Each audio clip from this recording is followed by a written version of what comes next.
Bonjour à tous, j'espère que la passion ludique se passe bien, que vous passez un bon été. Et voici une nouvelle vidéo, un nouveau format où je dis ce que j'aime, ce que je n'aime pas, dans un jeu de société. Donc c'est parti pour ce nouveau format. Bon, déjà on va commencer par qu'est-ce que c'est que Mysterium très brièvement. En fait, Mysterium c'est un jeu de chez Libellule qui se joue de 2 à 7 joueurs à partir de 10 ans. C'est une sorte de Cluedo, on va dire, où il faut retrouver l'arme du crime, le lieu et l'assassin. Ouais, sauf que, à la différence de Cluedo, c'est qu'il va y avoir toute une liste de suspects et à la fin, on va voter ensemble qui est le suspect, en fait, quelle est la bonne liste, avec un système d'interaction assez original où il y a un joueur qui va aider les autres joueurs en donnant toutes les bonnes réponses, mais il ne peut pas communiquer voilà, physiquement. Il va devoir utiliser des cartes assez abstraites, que je vais essayer de montrer très brièvement. Voilà, comme ça. Tac, tac, tac, tac, tac, tac, tac. Voilà, donc l'originalité de ce jeu, elle est directe, immédiate.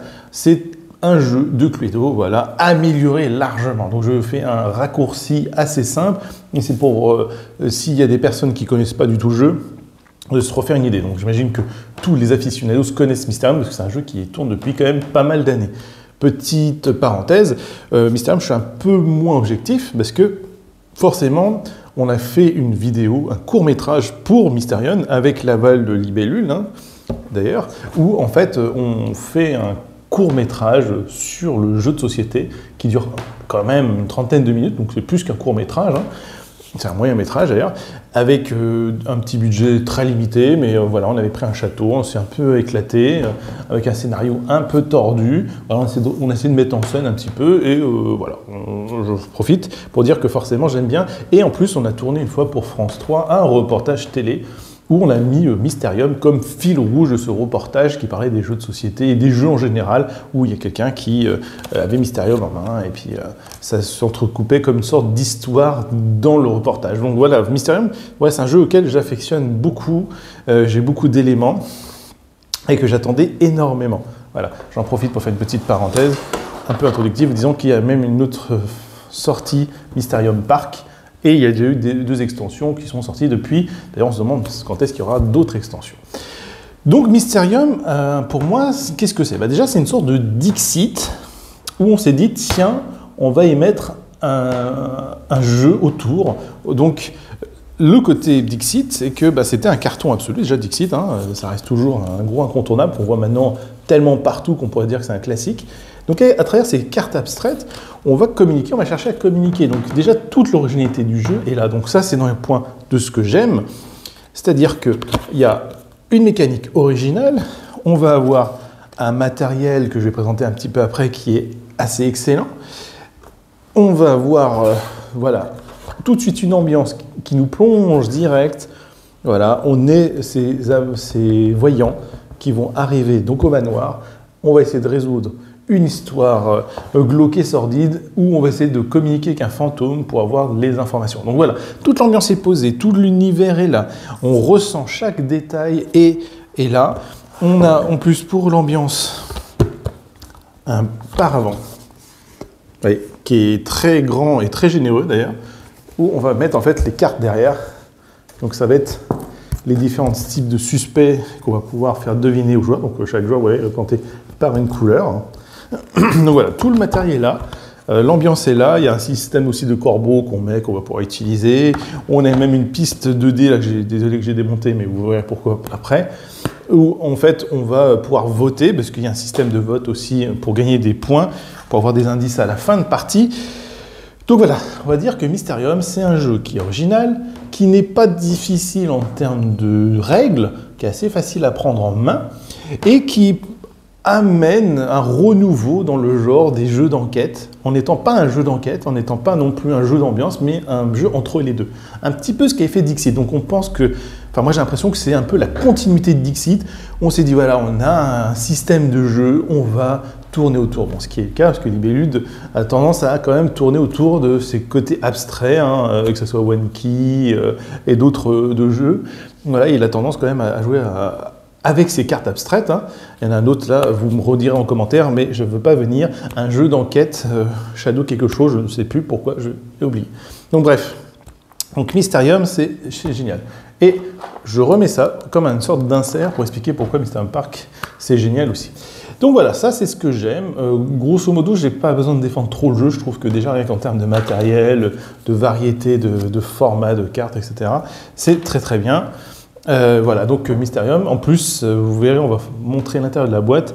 Il y a aussi un intérieur de boîte qui est assez originalement terraformé pour justement montrer un petit peu, enfin pour ranger un peu tout ça. Donc, on va montrer maintenant l'intérieur du jeu et aussi enchaîner sur ce que je n'aime pas. Donc voilà, en fait, je vais montrer l'intérieur de la boîte de jeu. Donc voilà, c'est là où je voulais en venir déjà. C'est que ce jeu a quand même quelques années, d'ailleurs on le voit un petit peu à son usure et tout ça, il a beaucoup tourné. Et malheureusement, même si on fait attention et qu'on le met à plat, ce genre de choses arrive très régulièrement. C'est-à-dire qu'avec le temps, les éléments s'écartent un petit peu, s'abîment. Et régulièrement, je me retrouve avec ça, alors qu'on le met souvent dans le thermo. Bon, voilà, ça c'est plus moi, on va dire, qui doit redoubler en fait d'attention. Mais voilà, après dans un cadre, on va dire, non café-jeu comme moi, donc forcément vous allez faire beaucoup plus attention à votre jeu et ça doit arriver beaucoup moins. Mais les joueurs ont quand même tendance, dès qu'ils font un petit transport, en une seconde, tout se renverse. Bon, on ne peut pas vraiment dire que c'est un point que j'aime pas, parce qu'ils ont quand même fait l'effort d'avoir un thermoformage assez original. Le truc un peu étrange que je pourrais dire, par contre, c'est que, à force d'y jouer, et se dire, tiens, j'ai envie de faire une partie, parce que ce jeu, franchement, il laisse toujours de très bons souvenirs. Ce qui me pose problème à chaque fois, il y a du beau matériel. Voilà, vous voyez, je suis en train d'en mettre partout. Donc les cartes sont vraiment toujours aussi excellemment. Donc vous voyez, j'ai même une petite banane, ça c'était une petite exclusivité. Donc les cartes ont toujours cet impact super belle, même avec le temps, même si Dixit a largement encore amélioré, enfin Libellule pardon, a amélioré encore, je trouve le design de leurs cartes, parce qu'ils font appel à différents illustrateurs à chaque fois. Donc voilà, Mysterium, vous voyez, on dirait que c'est fait exprès pour la vidéo. Mysterium, voilà, c'est ça, c'est plein de matos. C'est le paravent, c'est une règle qui est quand même assez dense, c'est un truc comme ça. En fait, c'est ça le problème qu'il y a quand on veut jouer, c'est qu'au bout d'un moment, quand on enchaîne les parties, et alors qu'on connaît le jeu et que du coup on ne va pas s'attarder sur les règles, en fait c'est chiant. En fait, c'est chiant de réinstaller tout le matériel. C'est vraiment embêtant de dire, bon, allez, on remet ça, on va devoir mettre dans chaque petit truc, c'est parti, on va devoir faire, allez, on va mettre ça, c'est parti, on refait. Le paravent, qui est extrêmement pratique, n'est pas pratique. Vous voyez, par exemple, là, je suis en grand angle, et on voit quand même que le paravent prend quand même une grande partie de la visibilité. Ce qui fait que quand vous êtes comme ça, on va simuler qu'on est un joueur, voilà, je mets, vous voyez, souvent je me retrouve à devoir me lever, à faire des contorsions sur la table pour regarder. Alors le joueur fantôme dans le monde ne doit pas parler, et doit essayer de vous donner de l'ambiance, toquer, faire des petits bruits pour communiquer, mais quand vous vous tordez comme une girafe ou je ne sais quoi, eh ben, on a tendance un petit peu à se dire, oh là là, ça casse un peu l'ambiance et ça casse le dos aussi. Hein, parce que nombre de fois sur Mysterium, je me suis retrouvé comme ça. D'ailleurs, sur le reportage de France 3, on avait dû enlever le paravent. Hein. Enfin, on avait triché avec la vidéo pour faire croire qu'il était devant, mais au final, pour les biens cinématographiques, on l'écartait à chaque fois pour que le joueur puisse passer ses cartes de manière abstraite. Voilà. Et puis en plus, la piste de vote, faut toujours la mettre à un endroit où on puisse la voir, parce que c'est pas évident. J'avoue, ça c'est le truc qui est pas évident. Pareil, ça, le système-là est génial. Hein. On dit, tiens, on a notre personnage, on a notre truc associé, on va pouvoir mettre les cartes qu'on a trouvées là-dedans. Donc il y a plein de choses qui sont bien, mais qui à l'usure, en fait, fatigue un petit peu, je trouve, en termes d'ergonomie. En fait, c'est un jeu, j'ai l'impression, qui est génial à chaque fois que je le fais découvrir la première fois et que je déballe tout, il y a un côté waouh. En fait, la première fois que j'avais découvert ce jeu, c'était à Essen, il y avait ce côté waouh, en disant, le matériel de malade, en plus il y avait un décor de malade, il y avait la queue, c'était ouf. T'as l'impression que ce jeu, quand tu le sors en convention, il claque. J'allais dire sa mère, hein, désolé, hein. Il claque, il pète dans tous les sens, les gens ont envie d'y jouer, ils disent « Waouh, mais c'est magnifique, qu'est-ce que c'est que ce jeu ?» En plus, le jeu est super abordable, en plus, il est super intéressant. Et malgré le temps, ça reste comme une grosse vente et qui s'est imposée depuis des années, comme en étant vraiment la grosse référence. Et malgré les tentatives un petit peu, dont le fameux jeu, donc j'ai oublié, ou encore Wenki, des trucs comme ça, ou les variantes de Dixit, je trouve que, voilà, à part Dixit et Mysterium, je trouve que qu'ils n'ont pas atteint un autre degré d'immersion encore depuis le temps. Donc voilà, déjà ça c'est un problème, alors c'est très embêtant quand vous voulez déballer tout, et en plus on a tendance, et ça c'est un peu contre-productif peut-être, à dire bon ça j'utilise pas, on vote à la main, enfin, en fait on vire du matériel, on a tendance à épurer. Et là vous allez me dire, mais oui, ils ont sorti Mysterium Park. Et oui, Mysterium Park, c'est pour moi une sorte d'aveu en disant, ouais, effectivement, vous voulez jouer, vous êtes des joueurs, vous avez envie d'aller à l'essentiel. Et c'est ce que propose Mysterium Park, c'est d'aller à l'essentiel. En fait, Mysterium Park, bon déjà l'univers graphique pour moi, attention, uniquement pour moi, est juste magnifique. C'est-à-dire que le côté cirque, façon freak show, c'est juste excellent. Je vais essayer de montrer ça rapidement. Mais voilà, on est sur un univers, mais voilà, il est léché, les illustrations sont hyper belles, on sent déjà qu'il y a une patte graphique de plusieurs années qui s'est améliorée, et que forcément, le matériel, pareil, il tient très très bien dedans. Vous voyez, celui-là, il s'abîme beaucoup moins, parce que pourquoi? Beaucoup plus dense, beaucoup plus serré, le package semble presque être plus mature, on retrouve quand même des éléments de l'ancien Mysterium, mais ce qui va changer, ça va être ça. Au lieu d'avoir apparemment, j'ai ça. C'est-à-dire qu'en termes d'ergonomie, on fait une partie, ok, je prends mon petit machin qui est là, je fais ça comme ça, et voilà, je suis installé. Je vais mettre le plateau direct comme ceci, je mets les suspects, alors bien sûr il y a un peu moins de choix, et hop, c'est parti, on commence les votes, les discussions et tout ça. Donc j'enchaîne les parties beaucoup plus rapidement, mais j'enchaîne aussi vraiment le Mysterium que j'ai envie d'avoir pour jouer vraiment en disant tiens, on se fait un petit Mysterium et on n'est pas saoulé en disant oh, faut réinstaller tout le matériel. Parce que souvent, c'est ce que me disent aussi les joueurs ou les clients, qu'importe. On dit le problème c'est ouais, il faut redéballer Mysterium. Quand il y a eu Mysterium Park qui est arrivé, ça a sauvé la mise. Donc Mysterium Park, c'est un peu la version simplifiée. Alors, je dirais pas améliorer, parce que l'ambiance, Mysterium classique, c'est lui qui l'a, hein. Mais c'est bien pour une convention, c'est bien pour faire de l'initiation, c'est bien pour plein de situations, mais pour jouer au quotidien, même avec les enfants, parce que moi je joue quand même de manière assez familiale aussi, ou entre même joueurs où on a envie de déballer un truc et qu'en fait on aime bien enchaîner les jeux. Clairement, on n'enchaîne pas que des parties de Mysterium, parce que Mysterium c'est un petit peu le petit truc qu'on fait soit en intro, soit on est un peu crevé du hop, tiens, Mysterium, ouais, pourquoi pas, ça change un peu, ça refait du bien de revoir ça.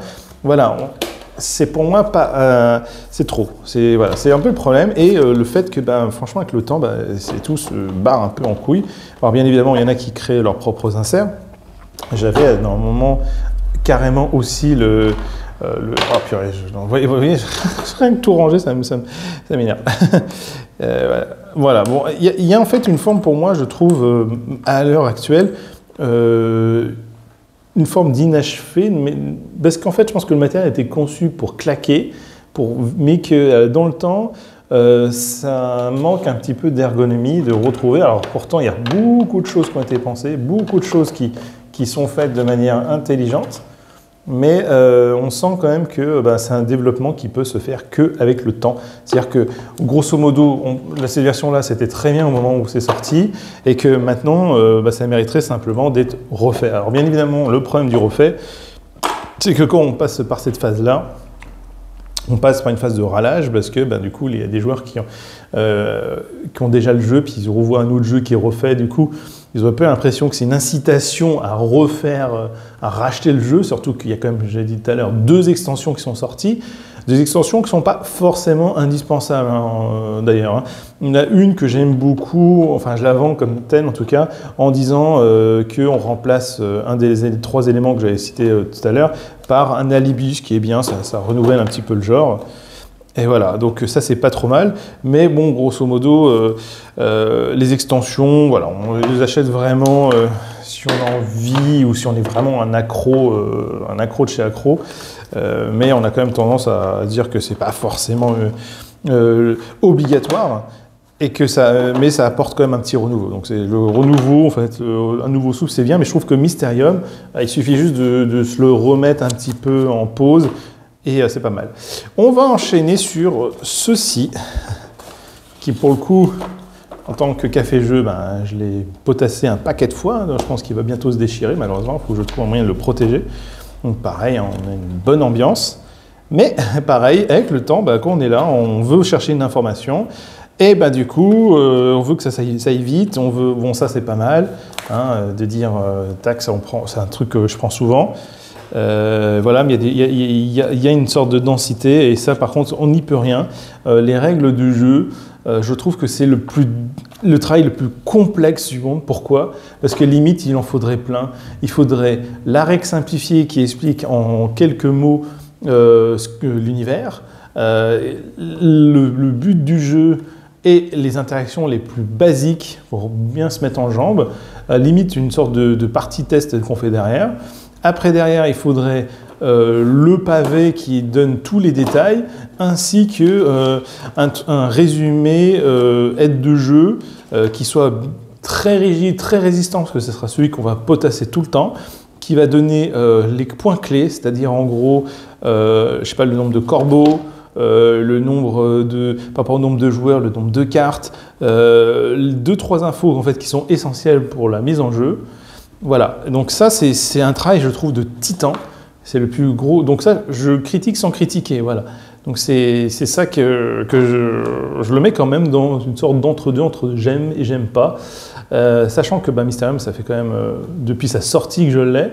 Je l'ai usé, utilisé, je pense même que celle-là c'est déjà une deuxième version, parce que j'avais déjà dû revendre l'autre entre-temps, parce qu'on l'a utilisé pour le café-jeu, j'avais laissé mon jeu dedans, donc il n'a pas résisté avec le temps. Donc voilà, donc Mysterium c'est ça. Je trouve que Mysterium Park prend bien le relais, j'espère même toute une série en fait sous ce format-là, plutôt que des extensions à Mysterium au final, où on se retrouve dans un autre univers. Bon après le problème c'est que quand on a plusieurs Mysterium, on pourrait se dire bah, c'est chiant parce que du coup je vais devoir utiliser le matériel, etc. Mais je pense pas.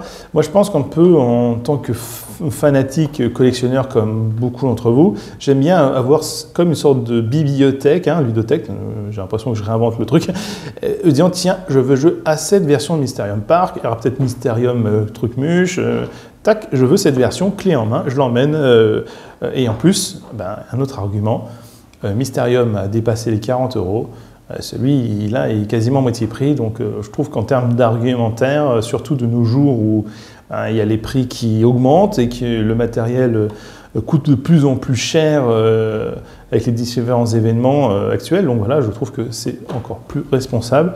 On sent un petit peu qu'il y a une forme de proto, en fait, un Mysterium, un proto très amélioré, qui a joué en fait sur un concept et une ambiance et qui a cartonné avec le temps, mais qui mérite un peu d'être refait. Mais sinon, la mécanique de jeu, je trouve, vieillit toujours très très bien. Pourquoi? Parce que ça reprend, je l'ai dit un peu en introduction, une sorte de Cluedo en fait, hein. Donc finalement des choses assez simples qui parlent à tout le monde. Voilà, c'est un peu une sorte de nouveau format que j'ai fait, je teste un petit peu, où en fait je fais une sorte un peu de critique, ou plutôt je dis ce que j'aime pas, ce qui fait que je ne critique pas finalement le travail en soi, mais plutôt je fais une sorte de partage d'expérience d'un jeu sur le temps. Ce qui fait que c'est plus compliqué comme format de vidéo, parce que je ne vais pas pouvoir faire ça sur des sorties récentes, parce que forcément un jeu change, se transforme avec le temps. Donc je trouve que c'était important de faire ce format-là. Donc voilà, si vous aimez, tant mieux. Au contraire, je voudrais avoir vos retours d'expérience sur ce que vous aimez pas, ce que vous attendez. Voilà, c'est un petit peu un retour un peu de vidéo, un peu YouTube, sachant que comme vous avez pu remarquer, j'ai tendance à quand même être beaucoup plus sur TikTok, parce que ce sont des formats courts que l'on peut enchaîner avec un concept qui est différent, avec Allo Professeur, qui est un autre style de format. Donc je ne sais pas ce que vous préférez, mais moi je sais qu'en ce moment je m'éclate un peu plus dessus, quoi, faut l'avouer, et que sur YouTube, bah, je vais plutôt prendre le temps d'être posé, il y a un montage beaucoup plus intéressant, plus lourd, mais forcément, j'ai quand même tendance à être moins là-dedans. Pourquoi? Parce qu'en ce moment, on est sur un mode de communication rapide. Voilà, j'en fais un petit disclaimer comme ça, j'en profite pour parler à la caméra. Parce que, en fait, ça fait un bout de temps que je ne fais pas beaucoup de vidéos. Alors, bien évidemment, j'ai fait quelques vidéos, on va dire, annexes. Celles, les critiques sur Dragon Ball, qui est très peu d'audience, mais en fait, on le fait juste pour un petit groupe de passionnés entre nous, donc clairement. Et de temps en temps, on va poster une vidéo, pas de critique, mais de règles de jeu. Mais ça reste quand même assez rare. Et la plupart du temps, vous allez voir des shorts, des choses comme ça, ou des partages de TikTok. Donc voilà, je vous dis à bientôt, que la passion ludique soit avec vous. Et je vous dis